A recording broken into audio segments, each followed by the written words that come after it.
Hello friend, नमस्कार। एक बार पुनः आपका हमारे चैनल ITI MCQ एक्सपर्ट में हार्दिक स्वागत है।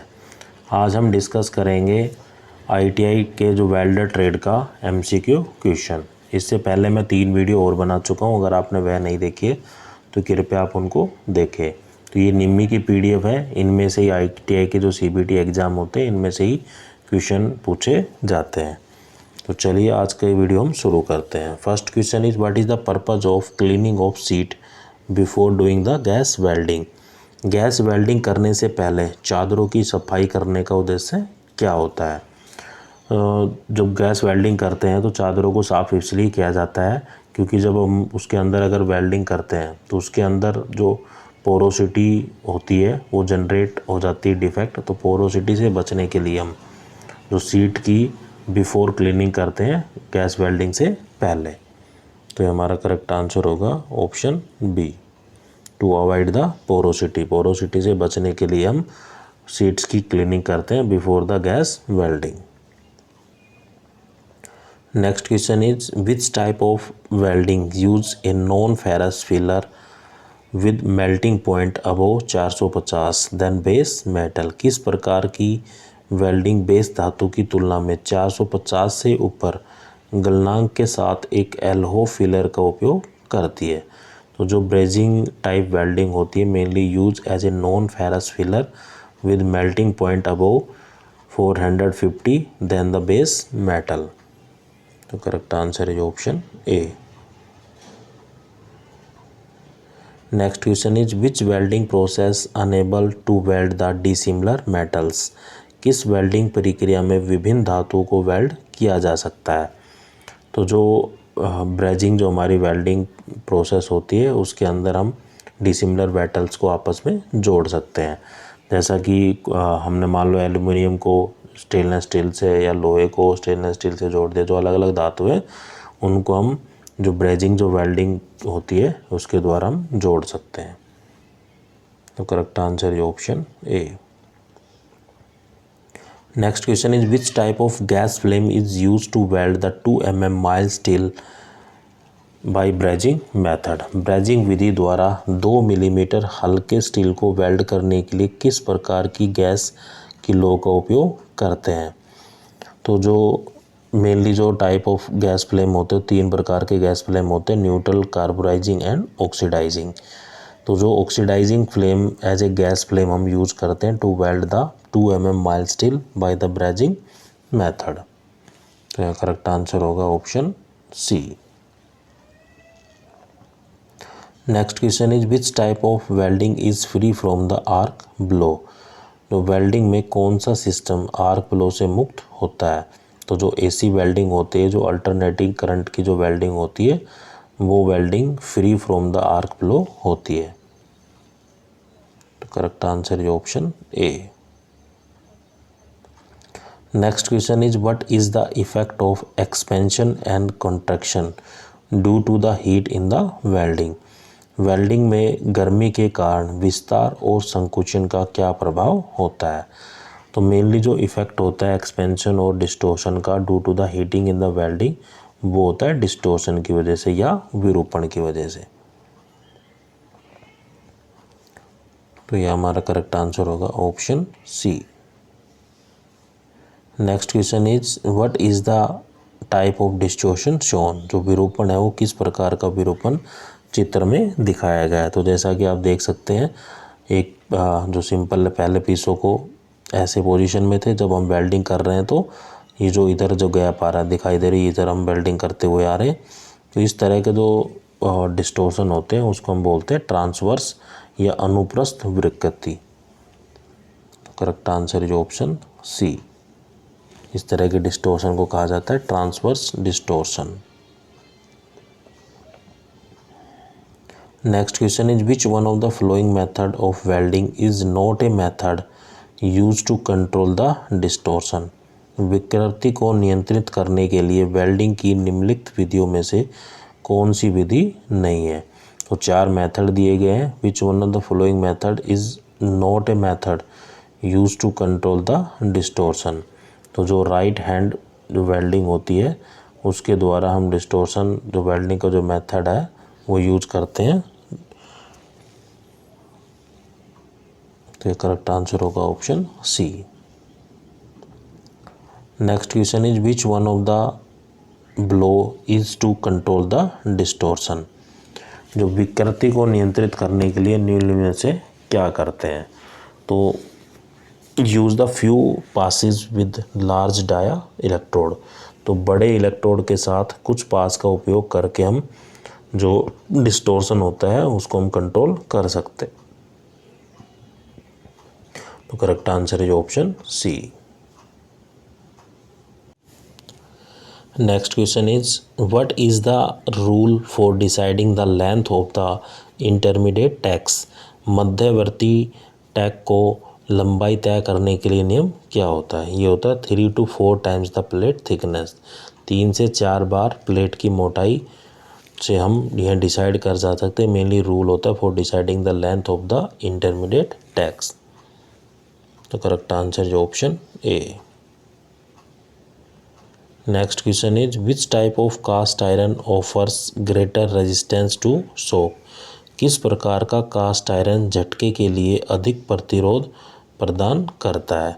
तो जो मैलिएबल कास्ट आयरन होता है mainly offer the greater resistance to shock. तो इसमें जो अधिक प्रतिरोध क्षमता होती है मैलिएबल कास्ट आयरन के अंदर।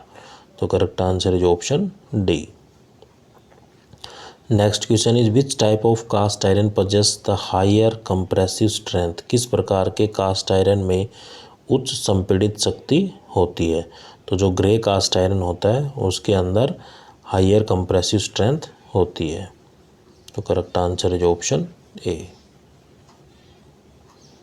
Next question is what is the angle of pipe axis with the base of making an elbow joint. Elbow joint बनाने के लिए आधार के साथ पाइप अक्ष का जो कोण है वो कितना होता है।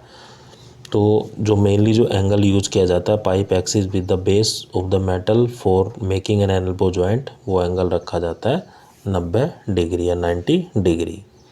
तो correct answer is option D. Next question is which method is followed to make a circular gas cutting. गोलाकार गैस कटिंग के लिए किस विधि का पालन किया जाता है। तो जो मेथड हम यूज करते हैं to make a circular gas cutting वो यूज किया जाता है using a guide clamp fitted to torch body.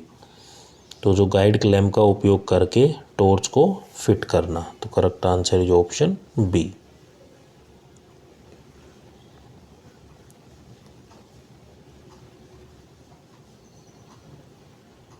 Next question is why deposit bead is not in uniform size. जो डिपॉजिट बीड है वो एक समान आकार में क्यों नहीं होती है। तो variation in the speed to travel and angle. जब हम ट्रैवल करते हैं उसकी जो स्पीड होती है वो वेरी करती रहती है और एंगल भी वेरी करता रहता है। इसकी वजह से जो साइज़ होता है बीड का डिपॉजिट बीड का वो यूनिफॉर्मली नहीं होता। कहीं स्पीड ज़्यादा हो जाती है कहीं कम हो जाती है कहीं एंगल ज़्यादा हो जाता है कहीं एंगल कम हो जाता है। उसकी वजह से जो बीड जो बनती है वो एक यूनिफॉर्म साइज़ में नहीं बनती है। So due to the variation in the speed of travel and angle उसके कारण यूनिफॉर्म नहीं बन पाती है बीड। तो correct answer is option D. Next question is what is the type of the distortion shown. तो चित्र में दिखाया गया जो विरूपण है वो किस प्रकार का डिस्टोर्शन है। तो जो वेल्डिंग पीस है वो इनिशियल पोजीशन में ऐसे जब हम वेल्डिंग यहाँ वेल्डिंग कर रहे हैं इसको हम बोलते हैं वेल्डिंग बीड। जी डॉट ऐसे ऐसे डॉट से बने हुए हैं ऊपर इनको बोलते हैं वेल्डिंग बीड। ये रीइंफोर्समेंट इनका स्ट्रक्चर होता है सेमी सर्कल भी आप कह सकते हैं। तो इस प्रकार यहाँ जो डिफेक्ट जो जनरेट हो रहा है तो इसको हम बोलते हैं डिस्टोर्शन। और ये किस तरह का डिस्टोर्शन है इसको हम बोलते हैं ट्रांसवर्स डिस्टोर्शन या अनुप्रस्थ विरूपण। तो ये हमारा करेक्ट आंसर होगा option C. Next question is which element is present in contact electrode in large proportion. बड़े पैमानों पर जो कॉन्टैक्ट इलेक्ट्रोड में कौन सा तत्व मौजूद पाया जाता है।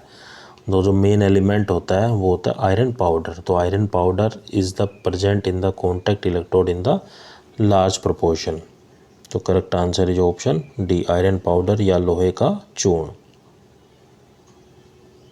Next question is which size of filler rod should be use to weld 2.5 mm thick plate using the nozzle 5 by the leftward technique.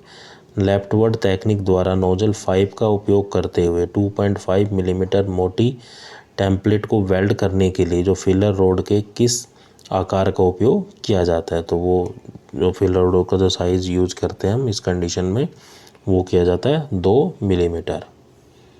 तो correct answer is option B. Next question is which process causes the increase in the strength of part after fabrication. किस प्रक्रिया में निर्माण के बाद भाग की strength में वृद्धि होती है। तो जो हार्डनिंग प्रोसेस होती है mainly cause increase in the strength of the part after the fabrication. तो फैब्रिकेशन प्रक्रिया के बाद अगर हमें स्ट्रेंथ को इंक्रीज करना है तो उसकी हम हार्डनिंग करते हैं। तो correct answer is option A. Next question is how the repair of crack in cast iron component carried out. Cast iron घटक में दरार की जो मुरम्मत है वो कैसे की जाती है। तो by the local preheating, leftward welding technique, the flame heating each layer. तो लोकल प्रीहीटिंग या लेफ्टवर्ड जो वेल्डिंग टेक्निक है उसका इस्तेमाल करके या फ्लेम हीटिंग, तो ईच प्रत्येक लेयर को हीटिंग करके द्वारा भी हम जो क्रैक्स है कास्ट आयरन कंपोनेंट के अंदर उनको हम रिपेयर कर सकते हैं। तो ये हमारा करेक्ट आंसर होगा option C. Next question is which heat treatment process cause the reduction of brittleness in steel.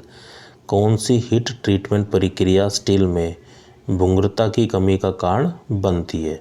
तो बाय द टेम्परिंग प्रोसेस, जो मेन जो टेम्परिंग क्या है कि हीट ट्रीटमेंट प्रोसेस होती है mainly cause the reduction of the brittleness in the steel.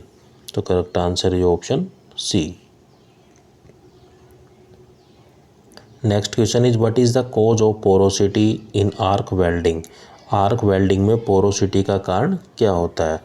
तो जो आर्क वेल्डिंग में जो पोरोसिटी जो जनरेट होती है वो इसलिए होती है due to the damp electrode या नम इलेक्ट्रोड या गिल्ली इलेक्ट्रोड, मॉइस्ट इलेक्ट्रोड अगर यूज करते हैं तो मेन कॉज होता है पोरोसिटी का इन द आर्क वेल्डिंग। तो correct answer is option A. Next question is what is the welding defect in base metal gets melded and groove formed along the toe of the weld. Base metal में जो welding दोष क्या है जिसमें weld के निचले तरफ जो मेटल है पिघला जाता है और एक नाली बन जाती है, तो उसको हम बोलते हैं अंडरकट। जो अंडरकट जो डिफेक्ट होता है तो base metal get meld and a groove form along the top of the weld. यह करेक्ट आंसर होगा option A. Next question is what is the name of the steel material that is not weldable. तो ऐसा कौन सा steel material है जिसकी हम welding नहीं कर सकते। तो ये फेराइट एंड मार्टेनस्टिक स्टेनलेस स्टील। तो जो फेराइट और मार्टेनस्टिक स्टील होता है इसकी हम वेल्डिंग नहीं कर सकते। तो correct answer is option D. Next question is what is the defect due to non cleaning the surface before the welding. Welding से पहले स्टोव की सफाई न करने के कारण क्या दोष उत्पन्न होता है। जो डिफेक्ट जनरेट होता है due to the non cleaning of the surface before the welding. अगर हम किसी सीट या किसी भी प्लेट की जब हम वेल्डिंग करते हैं अगर उसको हम साफ़ नहीं कर रहे हैं और उस पर वेल्डिंग कर देते हैं तो उससे क्या है कि पोरोसिटी जो सरफेस के ऊपर जो पोरोसिटी का जो डिफेक्ट होता है वो जनरेट हो जाता है। तो इस डिफेक्ट को ख़त्म करने के लिए जो सरफेस के अंदर पोरोसिटी होती है उस डिफेक्ट को ख़त्म करने के लिए हम वेल्डिंग करने से पहले पर्टिकुलर प्लेट्स या जिस पर हम वेल्डिंग कर रहे हैं उसकी हमें क्लीनिंग करना आवश्यक होता है। तो यह करेक्ट आंसर होगा option C.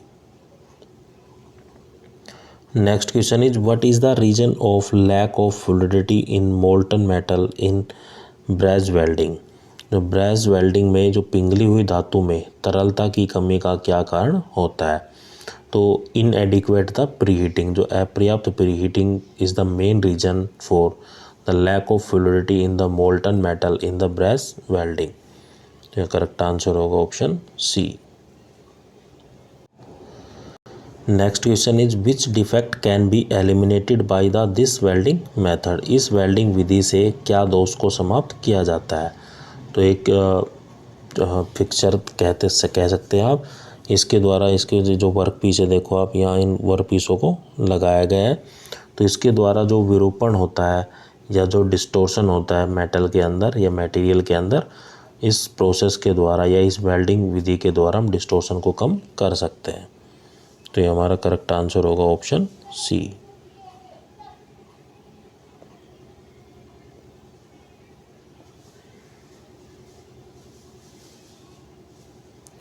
Next question is what is the reason for the defect of more spatter during the arc welding. Arc welding के दौरान अधिक स्पैटर के दोष का क्या कारण होता है। अगर हम जब वेल्डिंग करते हैं तो ज़्यादा से ज़्यादा जब स्पैटर्स निकल रहे, तो इसका मतलब हो सकता है कि जो वेल्डिंग करंट है वो बहुत ज़्यादा है, या मॉइस्ट इलेक्ट्रोड हम यूज़ कर रहे हैं तब भी ये रीजन हो सकता है। जो स्पैटर से जो चिंगारियाँ निकलती है आर्क वेल्डिंग के दौरान वो ज़्यादा निकलती है। तो जो वेल्डिंग करंट हुआ है, जो वेल्डिंग करंट बहुत अधिक हो, तो ये रीजन होता है, डिफेक्ट जनरेट होता है ड्यू टू द स्पैटर, बहुत ज़्यादा स्पैटरिंग होना शुरू हो जाती है।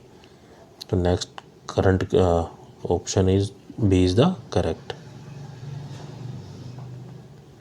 Next question is what is the welding defect with no fusion of base metal on root face, side face और between the weld run. Welding दोष क्या है जिसमें बेस मेटल के रूट फेस, साइड फेस एवं रन या weld run के बीच में कोई फ्यूजन नहीं होता है। तो ये होता है लैक ऑफ फ्यूजन या फ्यूजन की कमी के कारण। तो यह करेक्ट आंसर है ऑप्शन सी।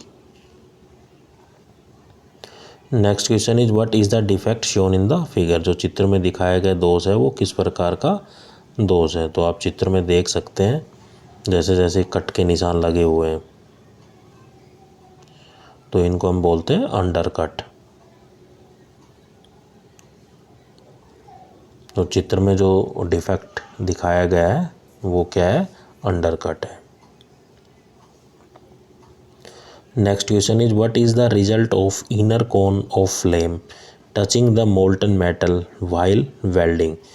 वेल्डिंग करते समय पिघली हुई धातु को छूने वाली लो के भीतर शंकु के क्या परिणाम होता है। तो जो मेन रिजल्ट होता है due to the inner core of the flame touching the molten metal while the welding is the cause of backfire. तो बैकफायर के कारण होता है। तो correct answer is option B. Next question is what defect will occur due to incorrect tilt of blow pipe. Blow pipe के गलत झुकाव के कारण क्या दोष उत्पन्न होता है। तो जो डिफेक्ट जनरेट होता है due to the incorrect tilt of the blow pipe, वो डिफेक्ट होता है हमारा undercut in the weld joint. तो वेल्ड जोड़ों के अंदर कट। तो correct answer is option D. Next question is how is the scale and oxide removed from the stainless steel weld. Stainless steel weld में scale और oxide को कैसे हटाया जाता है। तो जो मेनली अगर हम किसी मटेरियल को क्वेंचिंग हीटिंग कर दे अप टू द 9500 से 11,000 डिग्री सेल्सियस, उसके बाद हम क्वेंचिंग कर दें या पानी में बुझा दें, तो उसके द्वारा हम स्केल और जो ऑक्साइड को हम रिमूव कर सकते हैं जो स्टेनलेस स्टील वेल्डिंग के दौरान। तो correct answer is option D. Next question is what makes the buckling of the weld joint in stainless steel during the cooling. शीतलन के दौरान स्टेनलेस स्टील में वेल्ड जॉइंट में बकलिंग के कारण क्या बनता है। तो जो due to the low thermal conductivity या कम तापीय चामकता के कारण जो बकलिंग हो जाती है in the weld joint in the stainless steel during the cooling. तो correct answer is option B.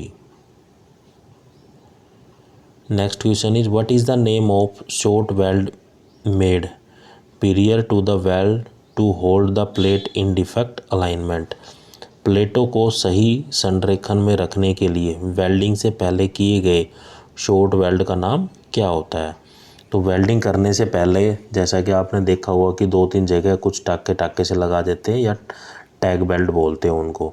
तो उसके द्वारा क्या है कि वर्क पीस वो अपनी पोजीशन बना लेता है और वर्क पीस है वो मतलब उन दोनों मटेरियल के बीच समान गैप रहता है और कोई डिस्टोर्शन आने की जो संभावना होती है वो कम होती है। मतलब पार्ट हिलता जुलता नहीं है टैकिंग से। तो correct answer is option B. Next question is what is the type of the distortion shown in the figure. तो चित्र में किस प्रकार का विंडरोपन दिखाया गया है। तो जैसा कि आप देख सकते हैं कि जो इस तरफ जो डिफेक्ट जो है, मान लें जो वर्क पीस की जो लेंथ ऐसे थी, जो वेल्डिंग करते समय वो क्या हो गया, ऊपर की तरफ उठ गया ऐसे। तो इस तरह के जो डिस्टोर्शन होता है वो होता है लॉन्गिट्यूडनल डिस्टोर्शन या अनुदैर्घ्य विरूपण। तो करेक्ट आंसर होगा option D.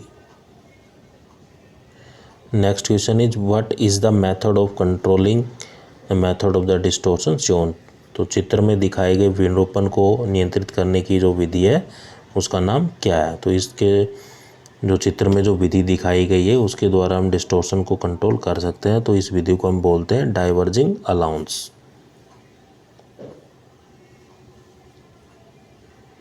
Correct answer is option D.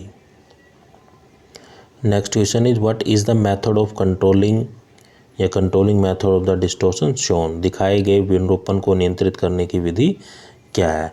तो इसी तरह जो चित्र में जो दिखाया गया है उसके द्वारा जो कंट्रोलिंग मेथड है डिस्टोर्शन को, और वो भी है diverging allowance he. Correct answer is option D.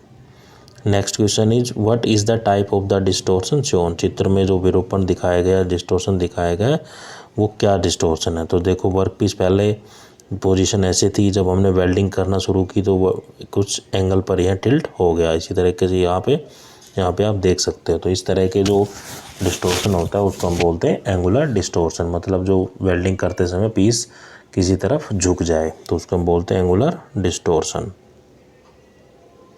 तो correct answer is option B. Next question is what type of defect will occur due to evaporation of a trapped gas from the liquid metal. तरल धातु में फंसी gas के वाष्पीकरण के कारण किस प्रकार का दोष है वो उत्पन्न होता है।